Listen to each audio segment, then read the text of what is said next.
Live from the Washington, D.C. area, it's the Inside Scoop. All the news that our viewers want to know. Now, here's the host. Hello, I'm Dr. Sam Hancock. Normally you see me with EmeraldPlanet, EmeraldPlanet TV, but we're Inside Scoop, working with Ben Zuhl, the executive producer of this, doing an excellent job as far as sharing the news from the local areas. And we're going to be talking about the topic of education, particularly career and professional development. And we have with us Khari Brown, who is the Chief Executive Officer with what's known as the Partners for Education. And thank you for being here. Thanks so much for having me, Sam. Glad to have you. Say, tell us a little bit about the mission and vision as far as your organization is concerned. Great. So the mission of Capital Partners for Education is to mentor low-income high school students. We help them prepare for college and then success in college, and then ultimately for them to excel in the workforce.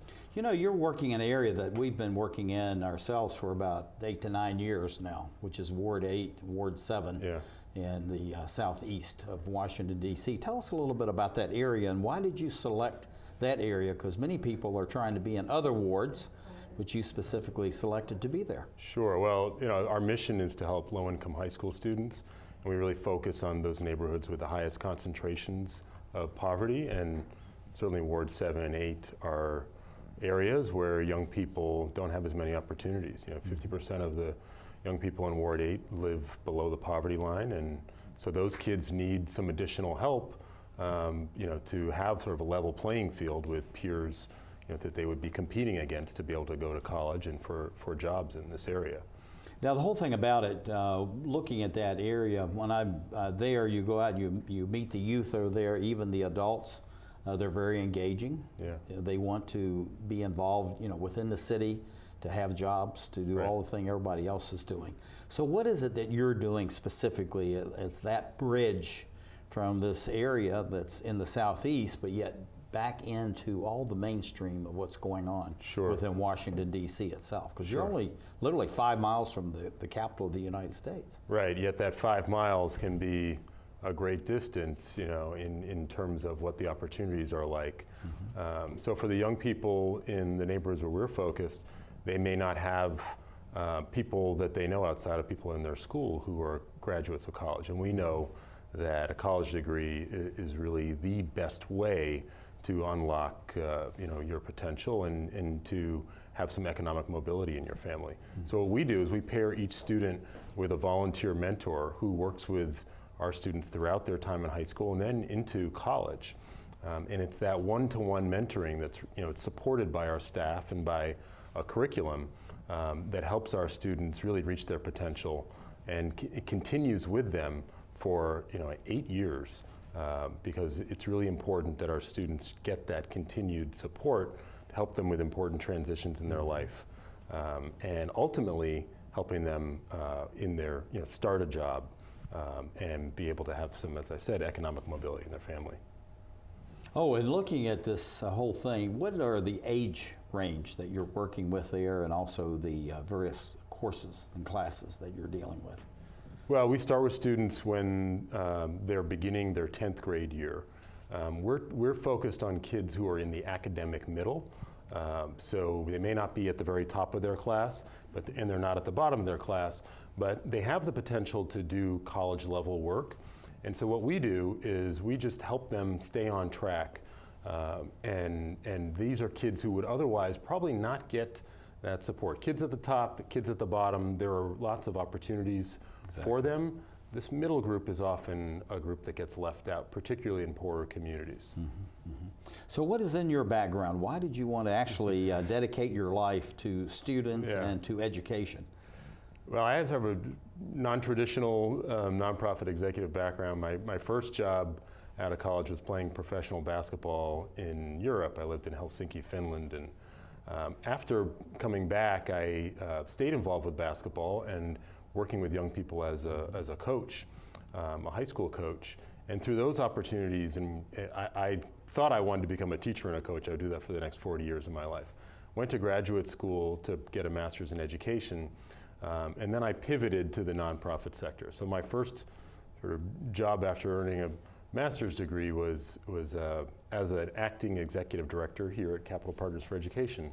That was 16 and a half years ago, and so I've been doing that work ever since then, and growing our program slowly as we've been going along. Yeah. So what are some of the greatest challenges that CPE faces as far as the students within Ward 7, Ward 8? Well, our students, they have plenty of challenges to deal with. Our average income of the families that we work with is about $32,000 for a family of 4. Most of our kids live with a single parent. They're living in the most under-resourced neighborhoods in the area. And most are the first in their families to have gone to college. So they don't have professional networks, personal networks that can help them, compared to upper income kids who have many advantages built in. And so, that's what we and our mentors do is again, to go in, work with them very closely and make sure that they have all the guidance, all the support. They're getting exposed to the right opportunities and getting the experience that they'll need to again be able to excel in the workforce. Mm-hmm. Now, looking at the school district itself, are there any things that you need to bring into these schools where these students are located, or is it things that are already within the school division but they need to be used and repurposed in a different way? We are not spending a lot of time in the school. Most of the work that we do happens after school and on the weekends. Mm-hmm. So we have workshops on Saturdays. We use local universities and local businesses to host programs and activities.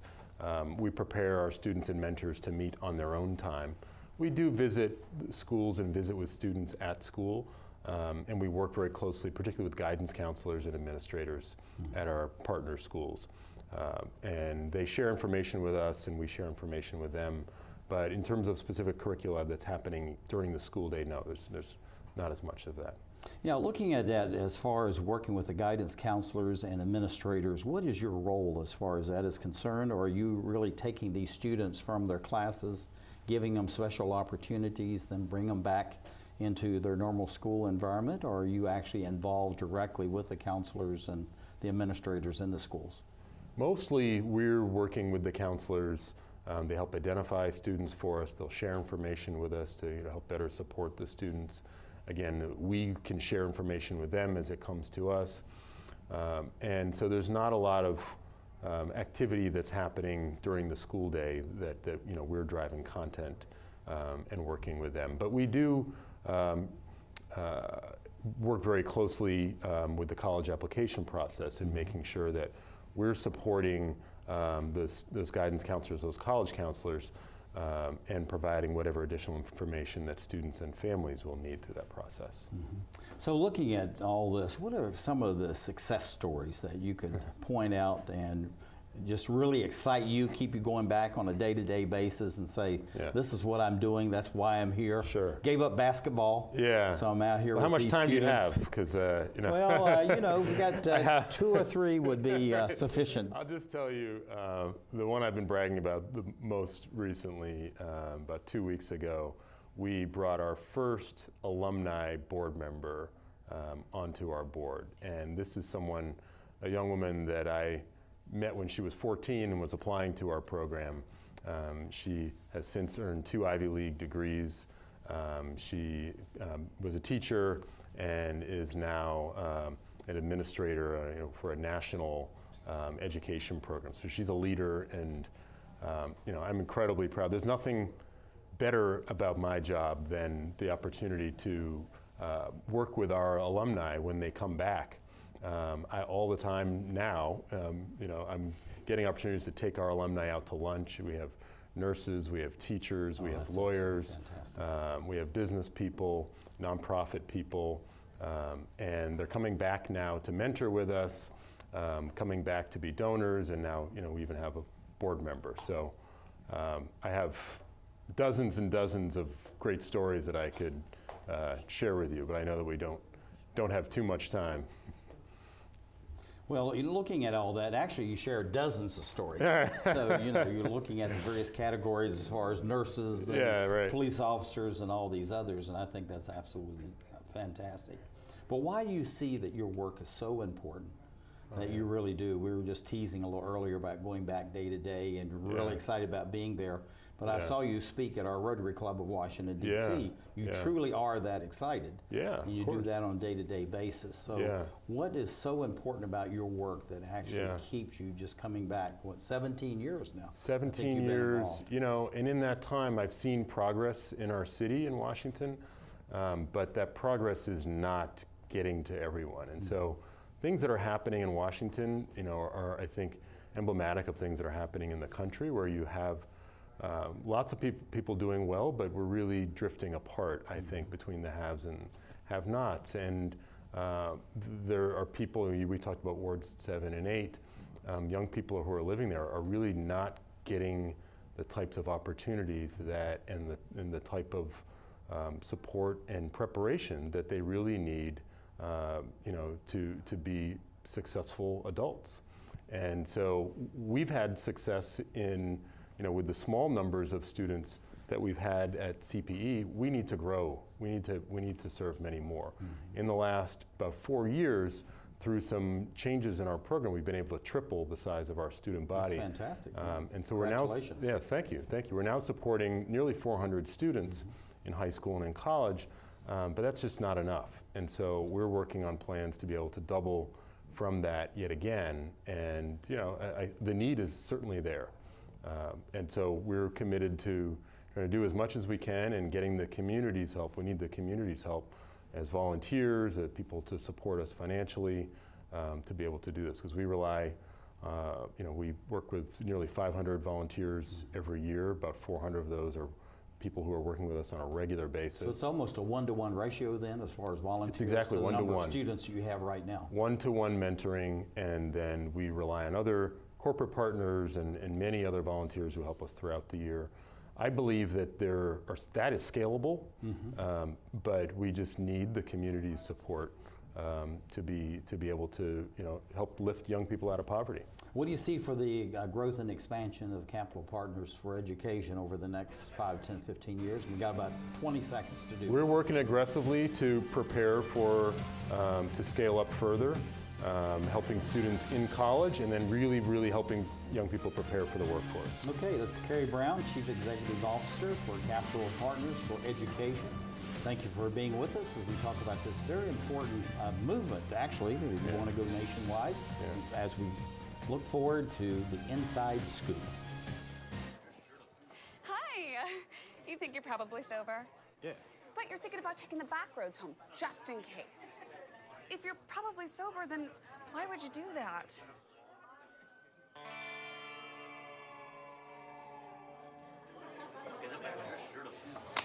Good choice. Probably okay isn't okay. If you see a warning sign, stop and call a cab, a car, or a friend. That's a full glass of wine. I'll be chatting you later.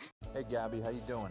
How's the play date and sleepover? Dad, it was great. Awesome. Okay, I'm on my way. Hey, guys, what are you doing? We're going swimming. We're going biking. Yeah! I'll see you in a little bit, guys. I love you. Hi, babe. How was school today? Hi, Dad. It was great. Okay, honey. I'll be home soon. Remember, you're never too far away from your kids to be a dad. Reach out and take a second to check in, because sometimes the smallest moments can have the biggest impact on a child's life.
you're back to the Inside Scoop. Here again, your host. Hello, I'm Dr. Sam Hancock here, working with Ben Zuhl, the Executive Director for the Inside Scoop. This is a news program looking at the latest activities and all the action that's going on within the local community. It's really making a difference. And one of the topics that we're talking about is career and professional development, and also working with at-risk youth so that they actually have better opportunities as they're going through their lives in the future. And I have Brad Jensema, who's sitting right beside me. He is the Director for Development Communications at the Capital Partners for Education. And Brad, welcome to the Inside Scoop. Thanks so much for having me, Sam. I'm glad to have you here. And it was great having you at the Rotary Club of Washington, D.C. You did a very good job. Khari, your Executive Director, was outstanding, and thank you for coming out and sharing about what you're doing in Ward 7 and 8 in Washington, D.C. But anyway, tell us a little bit about your role as Director of Development Communications. Why is that important?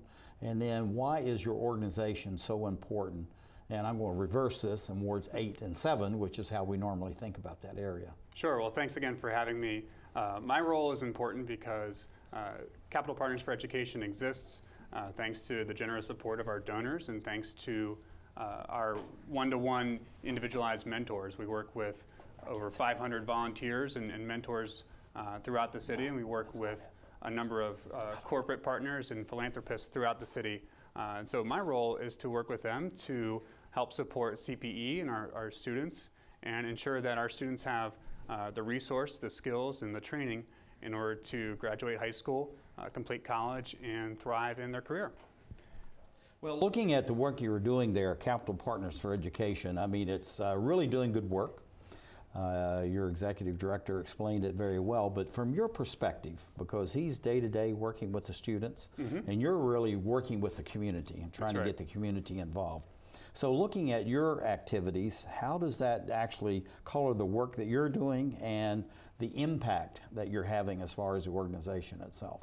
That's right, and I work with business leaders and philanthropists across the city, and so I'm consistently meeting with them, trying to understand what they're looking to achieve and really finding ways that we can partnership together to support our students. We work with corporate partners throughout the area who not only help provide financial resources and provide a great source of volunteers, but we also work with them so that we can better understand how we structure our program. We work with our corporate partners to understand what do they look for in candidates who for their companies. What do they look for? What sort of skills are they looking for? And we found that we can understand what life skills that they're looking for in potential employees, and we found that often those aren't often taught to our students, and so we're able to work with our corporate partners both in a philanthropic way, but then also to fold that back into the program so that we're helping build a bridge for students starting in high school and through college and into the modern day workforce. Now looking at your organization, what do you say is some of the greatest strengths? Let's have 2 or 3 at least as far as the CRE. Well, we're very fortunate to work with a number of generous corporate sponsors and philanthropists, and so that's a great strength. We have a tremendously dedicated board who provides a great foundation for us. Beyond that, though, I'd say our greatest strength is the relationships that our mentors form with our students. We have mentors are matched one-to-one with students individually, and so they often form lifelong bonds with one another. They consider each other members of their immediate family and go to each other's weddings, and really it's fascinating to see. I was talking with a mentor the other day who was telling me about all the lessons learned over their 15-year relationship, and they really have credited CPE with really the force that's allowed that student to be successful. Well, I think it just flows right into our next question, is what makes CPE's work so unique and so special within these different areas in southeast of of Washington, D.C.? Well, CPE works with students, particularly in Ward 7 and 8, and really what makes it unique is we work with specifically the students that have the most to gain from an individual mentor. These are students who come into our program with a 2.3 GPA to a 3.1 GPA in that range, and they come in and they're right on that cusp of college eligibility, and these are the students that with a one-to-one mentor support can really find great success. We know that about 2/3 of the DC area jobs require higher education, and CPE is able to help those students, specifically those on the bubble, not only graduate high school but graduate college. And also what makes CPE unique is that we built our program with a good amount of rigor. We work with nationally recognized research scientists to make sure that we're teaching the right program to both our students and mentors, that we have the right benchmarks and milestones to make sure that students remain on a pathway for success. Yeah. Now, looking at this, the resources in the community, many times people are saying that the schools and the community is under-resourced. But you guys have been working there for a number of years. You're finding that actually there are sufficient resources, but if they're directed in the proper way. So how do you decide what is the proper way that you want to utilize the local community resources, as well as what the school division itself is providing to make the greatest impact on the students that you have? And we've been fortunate to be working with students for 25 years now. And so I think that we found that being able to support students not only in school but out of school, our students and mentors really meet throughout the day, and it's another form of support that students have besides the schools themselves. We work with students so that the resources are.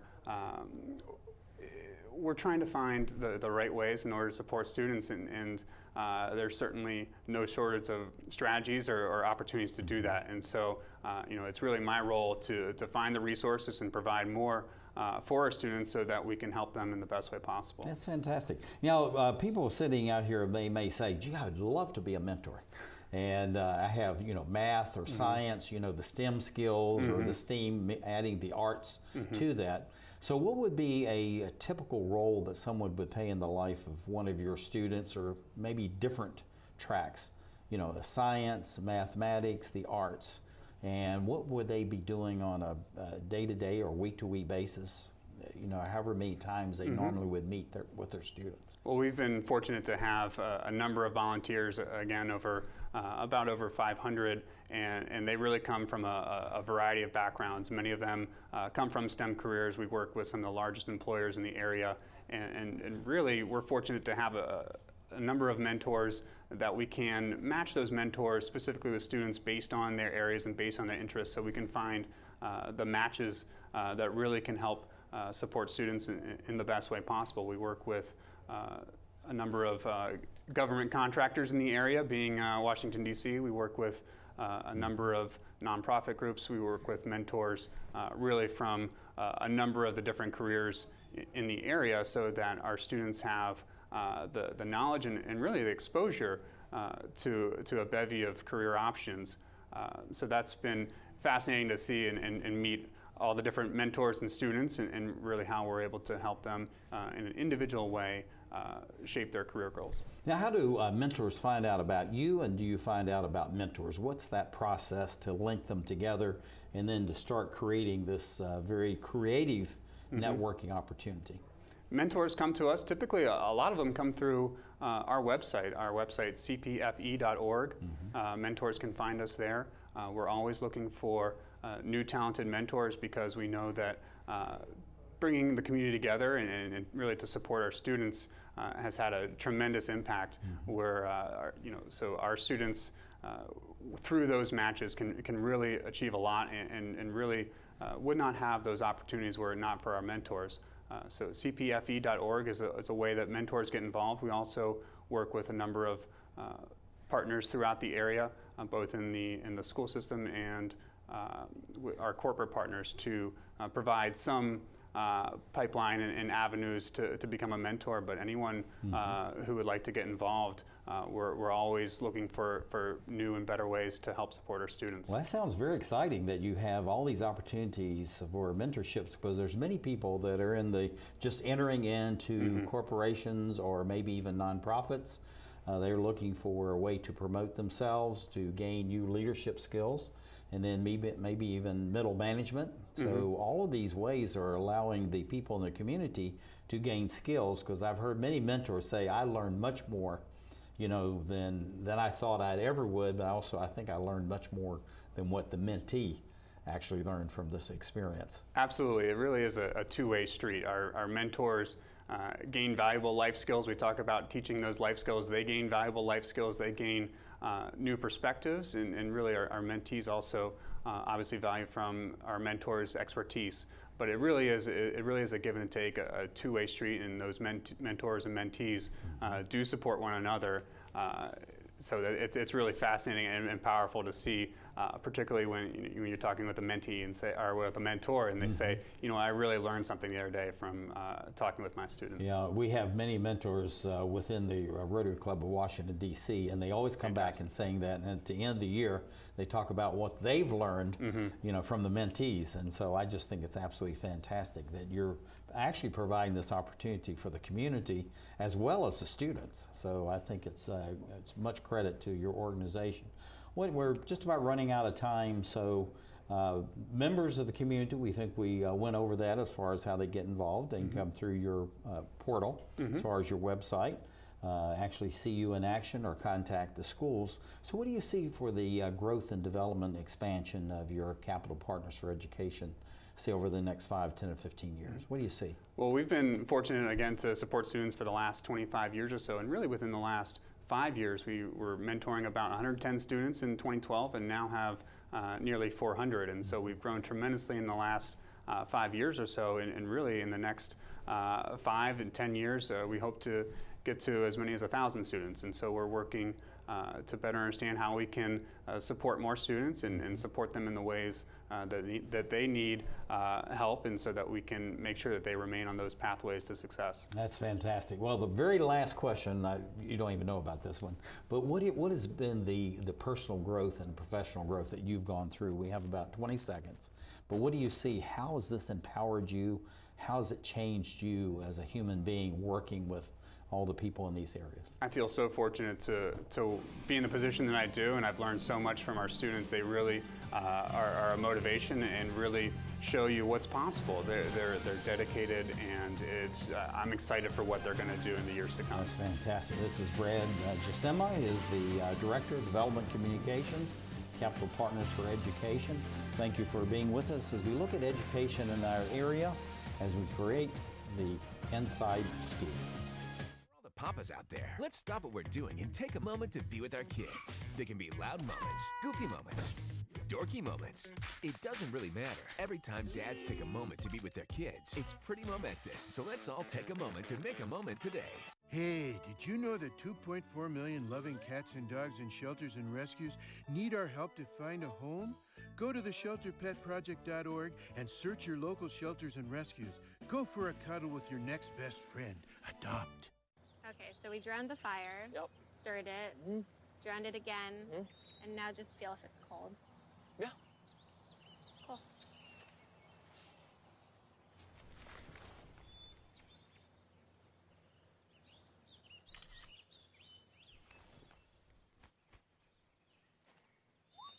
Smokey just gave me a bear hug. I know. I already posted it.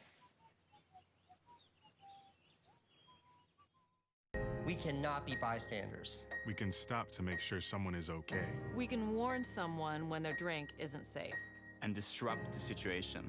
We can. Get someone the cab. Or walk them home safely. We can make campuses safer for our friends. Our roommates. Our classmates. Our fellow human beings. We cannot be bystanders. We can. Intervene. It's on us. All of us. Learn how and take the pledge at itsonus.org. When it comes to saving money, What? don't act like a baby. Oh, it's like they're having their own little meeting. This is so humiliating. Be the boss. I'm the boss. What the? Power nap. You were saying. And make a budget. Let's get to work. Need a little help? Stacy, read back the notes. I can't read. What's it say? Create a personalized savings plan and get other tools and tips We can share. You obviously didn't go to business school. at feedthepig.org. We're back to the Inside Scoop. Here again, your host. Hello, I'm Dr. Sam Hancock here with the Inside Scoop, working with Ben Zuhl, who is the executive director of this, and they're giving all the news that people really need out in the community, and the ways that link the community with the resources that are in the area.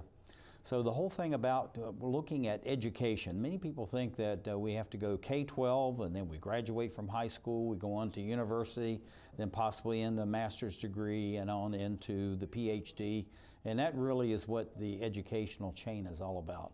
But I have a gentleman sitting right beside me is going to talk about something completely different, which is career and professional development in a way that most people don't even think about it, because you can go K-12, graduate, but if you're going through, I guess, what we could call the academies, Harold, I'm going to introduce you formally in just a minute, is that the way they can gain a skill and at the same time be able to pay for their college tuition and all the fees and everything that's going on there and take the burden off of their families.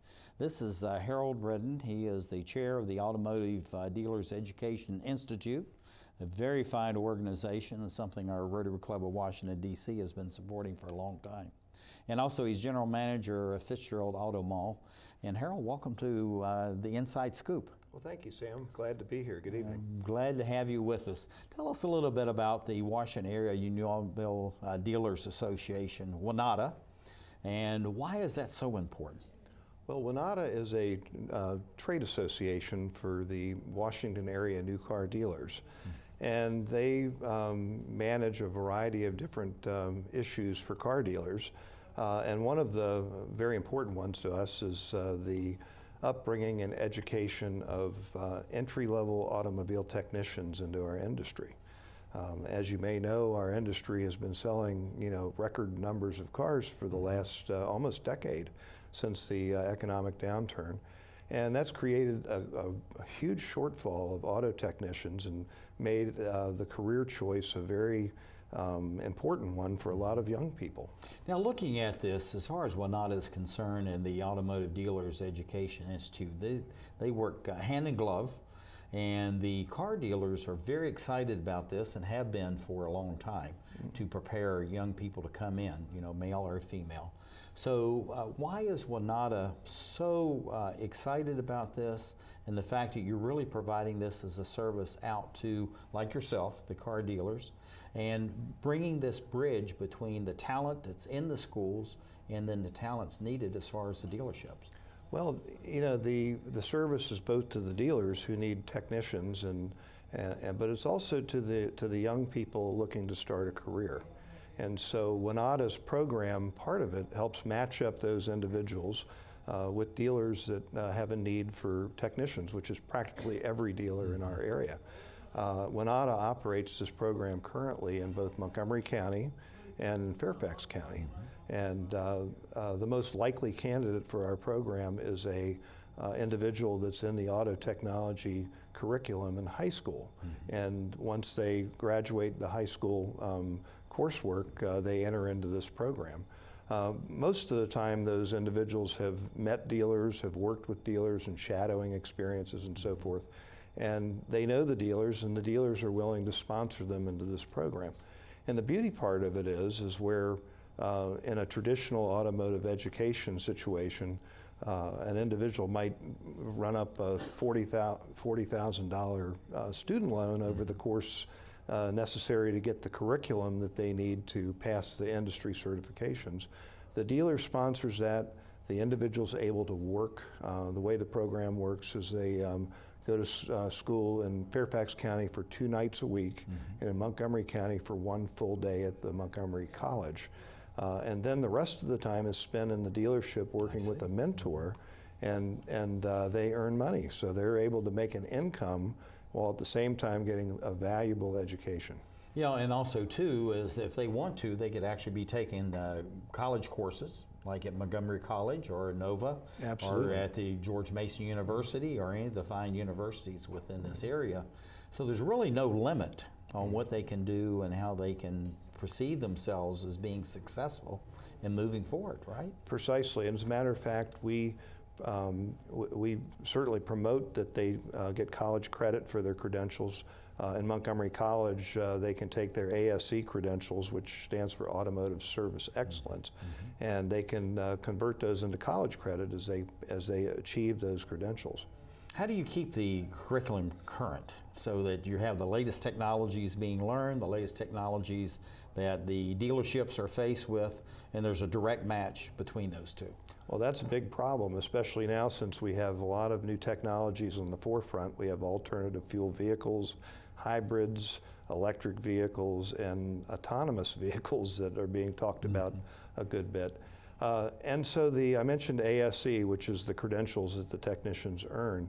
There's a arm of the ASE organization called NATEF, which is their job is to provide a curriculum update to coursework that keeps that curriculum current with the state of the industry. So it's always being matched then as far as what's needed and also what's coming down, I would assume, out of the manufacturers going into the dealerships. Exactly. That all gets mixed into the equation. And the beauty part of it is that those students are receiving exactly what they're going to get in that testing, so it enables them to understand. Plus, when they get into industry, they're current. They know exactly, the state-of-the-art vehicles. They're not being trained on 10-year-old cars. Now looking at the automobile dealerships, how do they value this work that's going on and the support they're getting through the Automotive Dealers Education Institute? Every dealer I know, and I've worked for Fitzgerald for over 40 years, and I started as an auto tech back in the 70s. That is incredible. So you're a success story. Well, I'm fortunate to be in. At the time, there was not these organized programs, and so it was a little different how you received your education.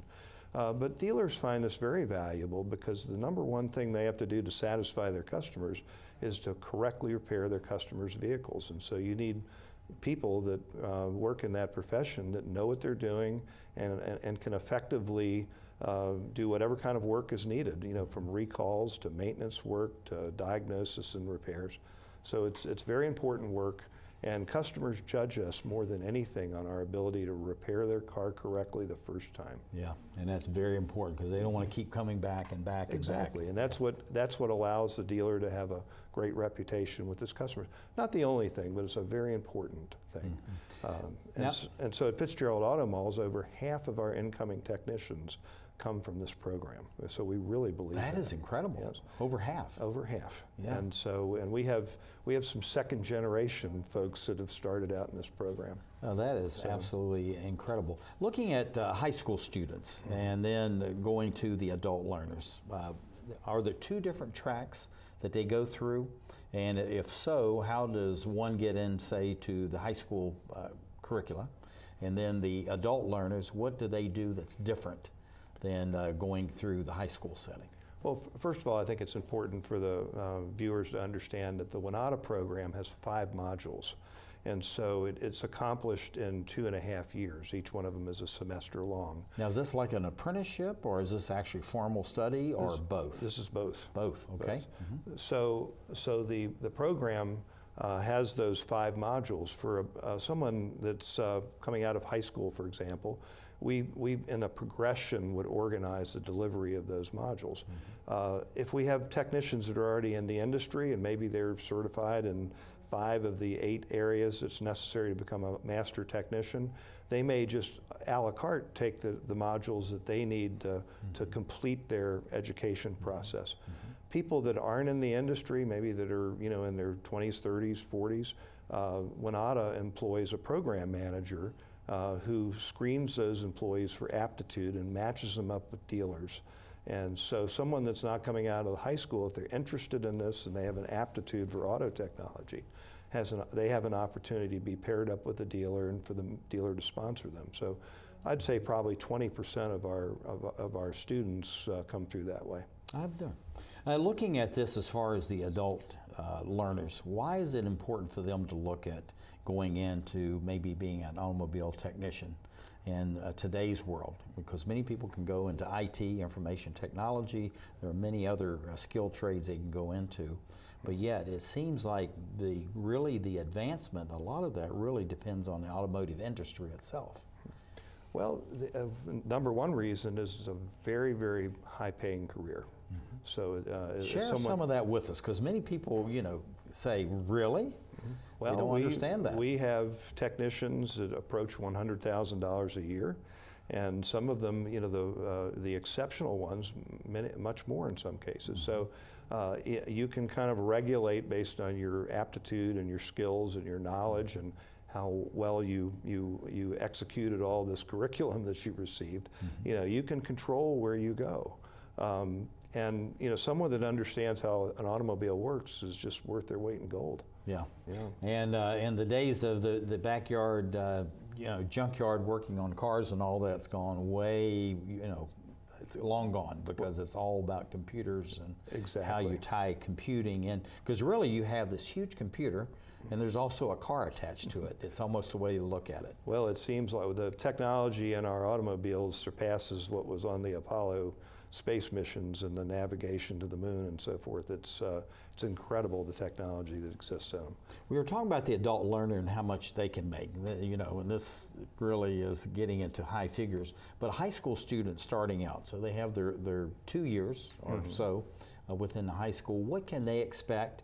And then what is the advancement trail for them as far as going through with the automobile dealers? Well, every dealer sets their own pay scale for the technician, so it's hard for me to give you the exact. Yeah, just general will be fine. But it's not uncommon for someone that's completed our program very early after they've completed the program to, you know, to be in the $45,000, $50,000 range. That's fantastic. Yeah. Well, Gerald from Montgomery County is asking, as far as the students there, they're in the high school and then they want to come out and they want to go into your program, you know, this Automotive Dealers Educational Institute. What do they do?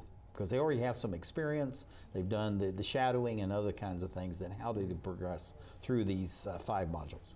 Well, they're started out in Module 1, which is the basic steering, suspension, and brakes and automotive safety. So they're getting more specificity as far as the technology. I see. Okay. Okay.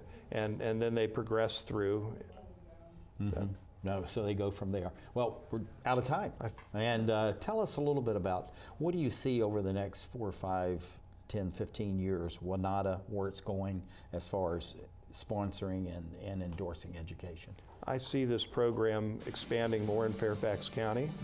I see this program expanding around the Beltway and very possibly expanding into other regions of the country, because it really is the only place where someone can receive this education, the value of the education, get paid at the same time. That's fantastic. Harold Redden, he is the chair of the Automobile Dealers Education Institute. Thank you for being with us as we create My pleasure. The Inside Scoop.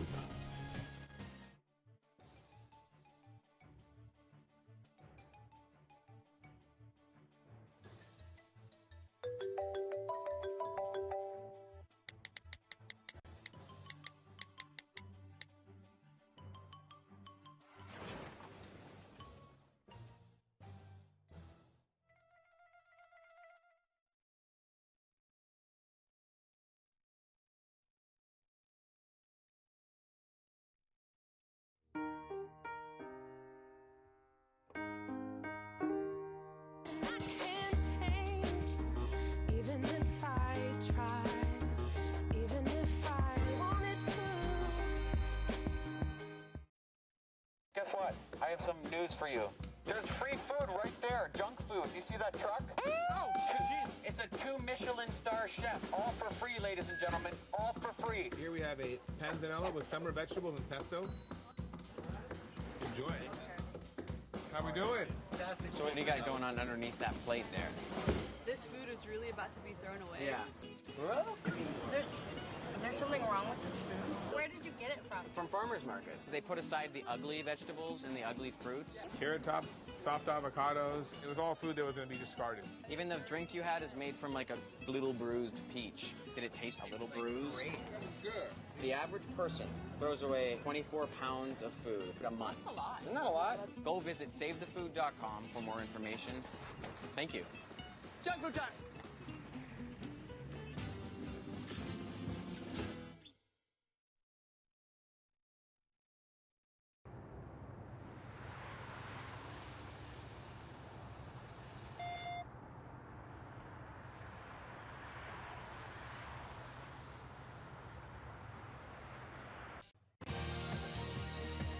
We're back to the Inside Scoop.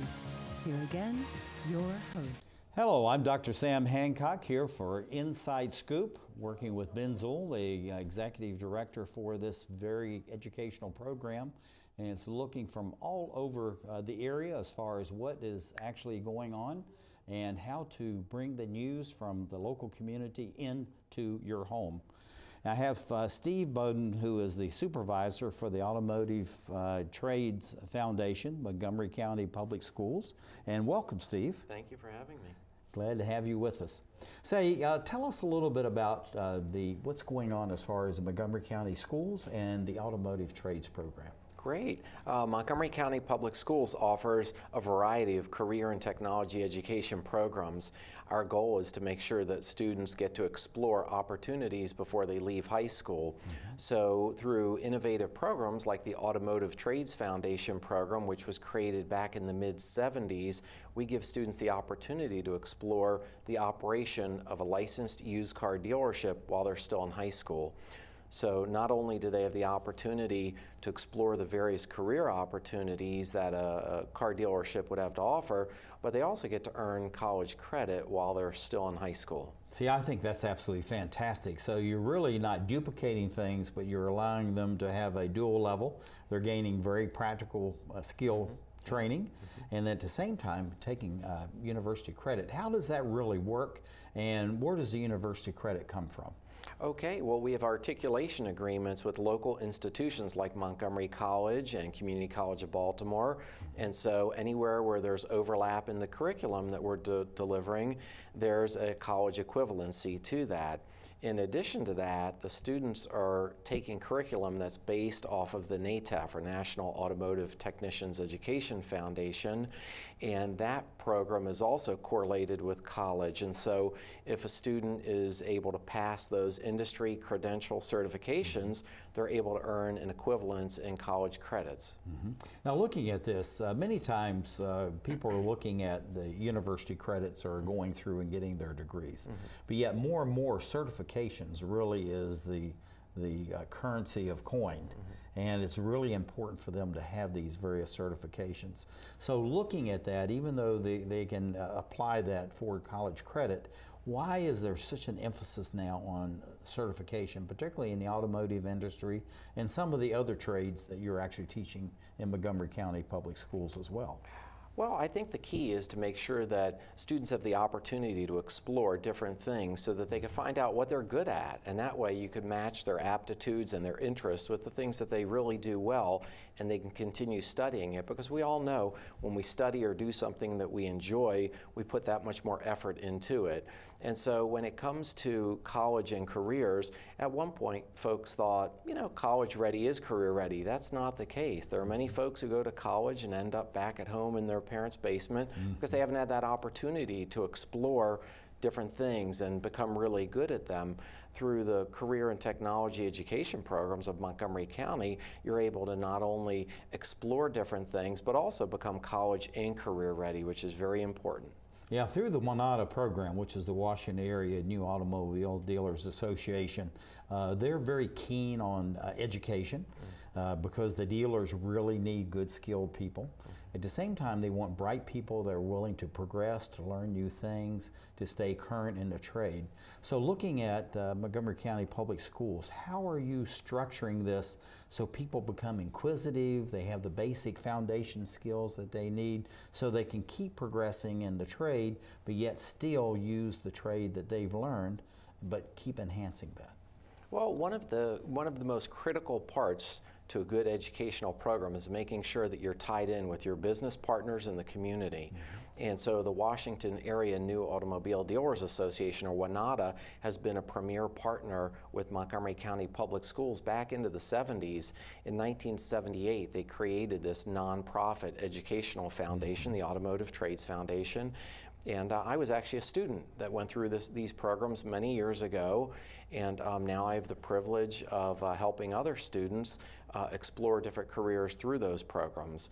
And so not only have they created the program that we currently are operating within the school district at 4 separate high schools, but they also have a new program that they created in 2004, which is their Automotive Dealer Educational Institute, which helps students once they graduate, because we want to make sure that there's a formal and seamless transition for students once they graduate high school. So they can pursue a degree at college, they can go into a technical school, they can go to work, or you could have the best of both worlds and go into a program like WANADA offers, where students will work 4 days a week, and the extra day they go to Montgomery College and go through a formal educational program that is, again, endorsed by NATEF. Now, the whole thing about this, and I'm really impressed with this, it sounds like this is all very seamless. So you have the professional association, which is WANADA, you have the Montgomery County Public School System, you have Montgomery College, you have the Community College of Baltimore, and of course in Fairfax they have NOVA working on this side of the river. So how is it so seamless? Is it because of the industry emphasis on this and importance as far as the certification as well as academic, or is it that the schools have made it this seamless, or is it just, how does all that work?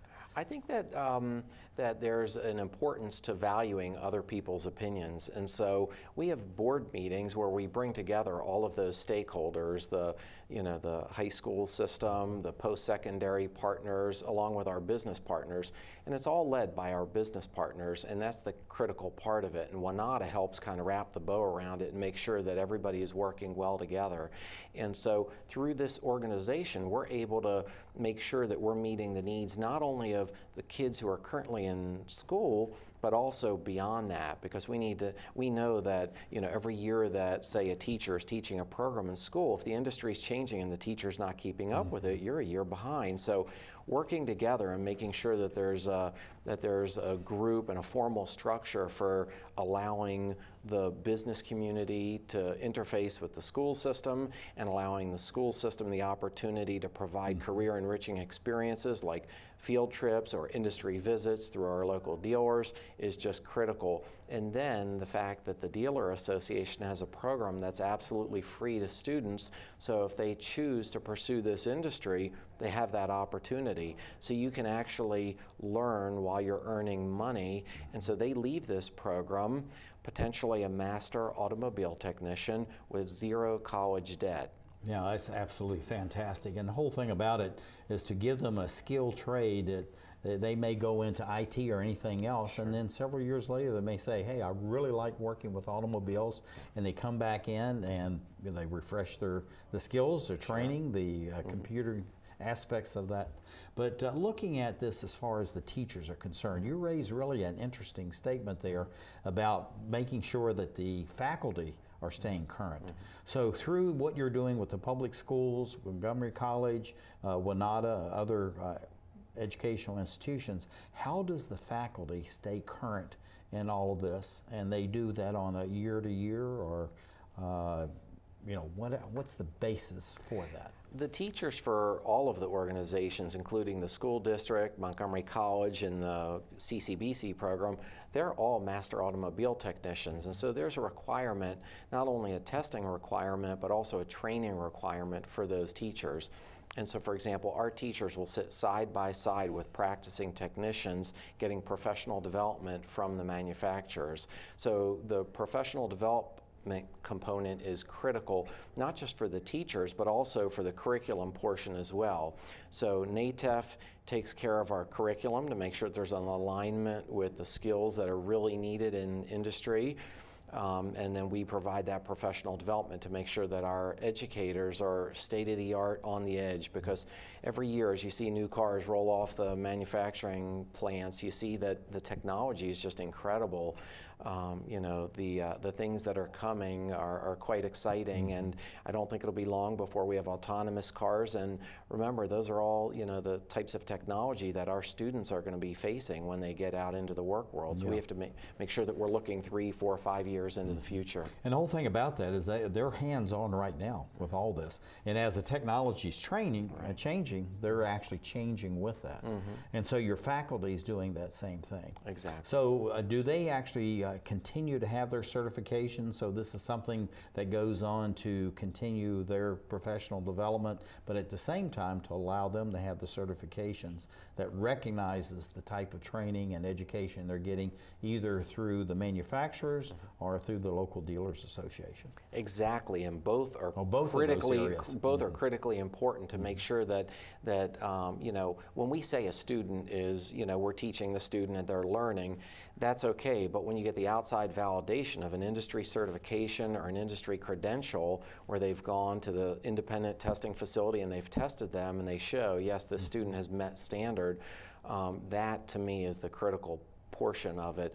But our teachers also go back every 5 years and they get their ASE testing and make sure that they're up to date with their technology and their teaching. So that's very important. So again, just like a practicing automotive technician will go in and take their tests every 5 years, so do our teachers to make sure that that technology is right on the cutting edge. That's absolutely fantastic. And looking at all this, what the manufacturers, how do they actually work with you, work with WANADA, work with the community colleges and the colleges so that they make sure that everything is getting through to the students that they need, so when those technicians actually go in. Now this is just beyond the national testing, but the manufacturers are very keen that they really know their technology with their type of cars and trucks, of course. Absolutely, and the manufacturer's involvement varies depending on the manufacturer.